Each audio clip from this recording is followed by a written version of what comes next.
زمانی که در اواسط دهه 90 میلادی اینترنت در دسترس عموم قرار گرفت، آگاهان به این نظر بودند که این فناوری جهان را به شکل کلی دگرگون خواهد ساخت. و دقیقاً همین طور هم شد. کشورهای جهان با درک قدرت و توانایی‌های اینترنت همه عرصه‌ها را به آن وصل کردند و جهان پهناور و دهکده کوچکی تبدیل شد. اما حالا در افغانستان اداره حاکم شروع کرده به قطع کردن ارتباط مردم با این شبکه جهانی.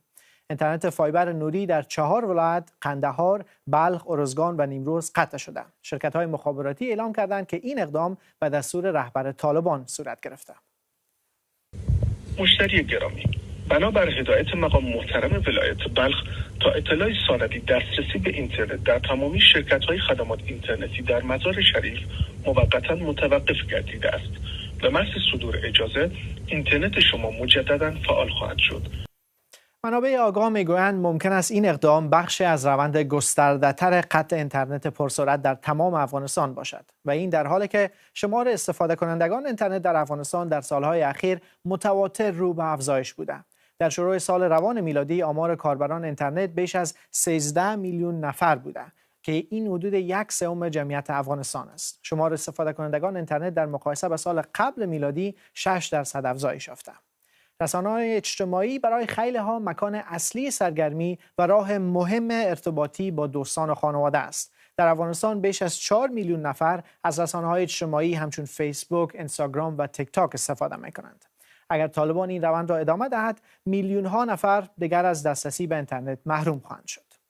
سخنگوی والی طالبان در ولایت بلخ با تایید این خبر گفته اینترنت پرسرعت فایبر نوری در این ولایت به فرمان هیبت الله آخوندزاده و برای جلوگیری از آنچه او منکرات خوانده قطع شده است. اما در مورد هدف این دستور رهبر طالبان آگاهان دیدگاه‌های متفاوتی دارند.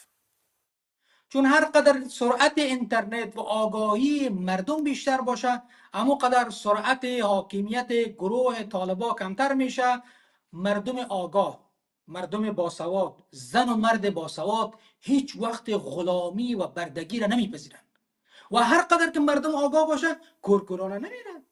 هرچند سخنگوی والی طالبان در بلخ فقط در مورد این ولایت صحبت کرده، منابع با ما تایید کردند که فایبر نوری از حدود 3 هفته به این سو در سر تا سر افغانستان قطع و یا سرعت آن به شدت کند شده. همینطور گزارش‌ها از دیگر ولایات از جمله قندهار، هرات و پروان هم حاکی است که این اینترنت در این ولایات هم محدود شده. اینترنت فایبر نوری به جای جریان برق با استفاده از نور درون کیبل‌های شیشه‌ای منتقل می‌شود و به این دلیل سرعت و پایداری آن بسیار بیشتر است.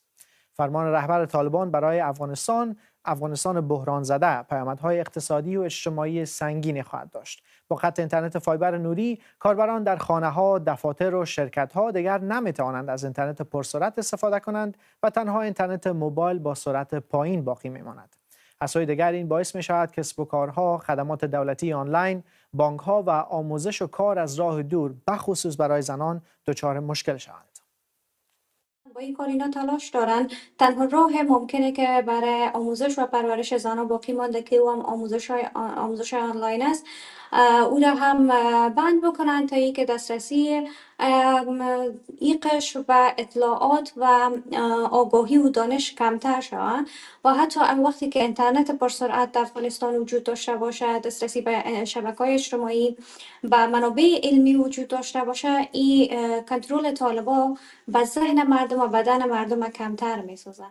چند روز پیش حکومت نپال در اقدام مشابه دسترسی شهروندان این کشور به رسانه‌های اجتماعی را قطع کرد. در پی آن نوجوانان و جوانان نسل زد این کشور به خیابان‌ها ریختند و فقط در چند روز نخست وزیر و برخی دیگر از مقامات را مجبور به استعفا و حکومت را سرنگون کردند. در افغانستان این فرمان ملا هیبت الله شاید اولین قدم به سوی انزوای کامل این کشور باشد و بحران‌های جدی را شدیدتر سازد. با افزایش روزافزون نارضایتی‌ها دیده شود که واکنش مردم و جوانان افغانستان به این سرکوب چه خواهد بود.